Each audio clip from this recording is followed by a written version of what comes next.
मग ते 2 लेन जात होते आणि ते ट्रकाचे ते 2 लेन जात होते. त्यानंतर तो खालचा रोड ओपन होता. रखवतो ते बैलगाडी, भरपूर अशी बैलगाडी लावतो आणि रखवतो.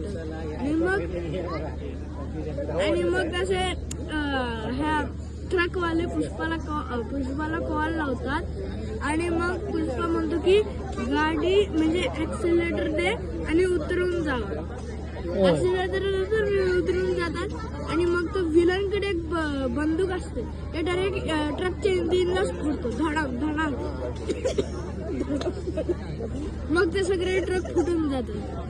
पण नंतर जे रिअल कळतं ना, त्यानंतर दिवस होतो. त्यानंतर तो पुष्पा त्या विलनच्या घरी येतो. विलन करत ते सगळे